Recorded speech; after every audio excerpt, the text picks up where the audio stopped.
સુરતમાં આગામી દિવસોમાં આવનાર ગણપતિ ઉત્સવ અનુસંધાને લીંબાદ પોલીસે ગણેશ આયોજકોની મીટિંગ યોજી હતી। લીંબાદ સુભાષનગર કોમ્યુનિટી હોલ ખાતે આવનાર ગણપતિ ઉત્સવ અનુસંધાને લીંબાદ પોલીસે ગણેશ આયોજકો સાથે મીટિંગ યોજી હતી।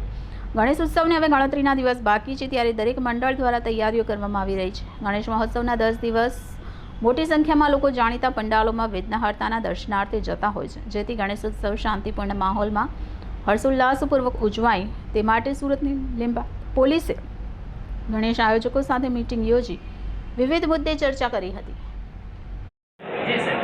આજરોજ લીંબાયતના સુભાષનગર હોલ ખાતે લીંબાયત વિસ્તારમાં આગામી ગણેશ ઉત્સવને લઈને જે મૂર્તિઓની સ્થાપના થનાર છે એ ભગવાનની મૂર્તિઓની સ્થાપના કરનાર મંડળો સાથે એક મિટિંગનું આયોજન કરવામાં આવ્યું। આ મિટિંગમાં આ વિસ્તારના રહેતા આયોજકો અહીંયા હાજર હતા।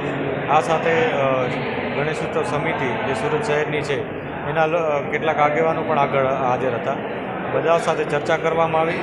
જે ભગવાન ગણપતિની જે મૂર્તિ છે એની સ્થાપના જે નિયમો નક્કી કરવામાં આવે છે એ મુજબ થાય, રજિસ્ટ્રેશન થાય, મંડપની સ્થાપના પણ એ પ્રકારે થાય કે જેથી લોકોને અડચણ ન થાય, સેફટી રહે, ભગવાન ગણપતિની મૂર્તિ છે એની પવિત્રતા જળવાય, તમામ લોકો શ્રદ્ધાપૂર્વક એમાં ભાગ લઈ શકે, બહેનો દીકરીઓને પણ કોઈ તકલીફ ન પડે, એ લોકો પણ સારી રીતના ત્યાં ભાગ લઈ શકે, આરતી કરી શકે અને જે આ સમગ્ર તહેવાર છે એ ખૂબ જ પવિત્રતા સાથે, શ્રદ્ધાપૂર્વક અને સામાજિક તથા ધાર્મિક એકતા સાથે ઉજવાય એ પ્રકારની ચર્ચા કરવામાં આવી।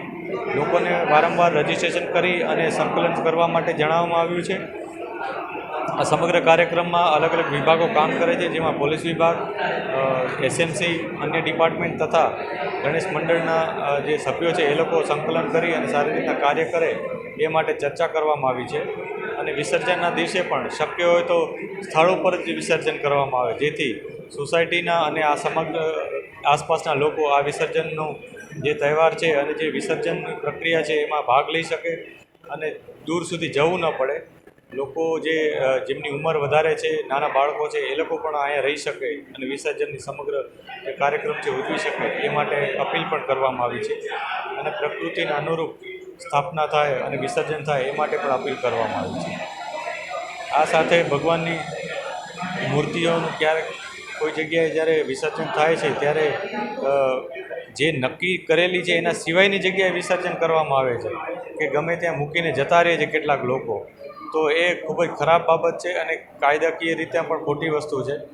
તો આ કોઈ ઘટના ન બને અને સમગ્ર તહેવાર ખૂબ જ સારી રીતના ઉજવાય એ માટે પણ ચર્ચા કરવામાં આવી અને સાથે સાથે અપીલ પણ કરવામાં આવી છે।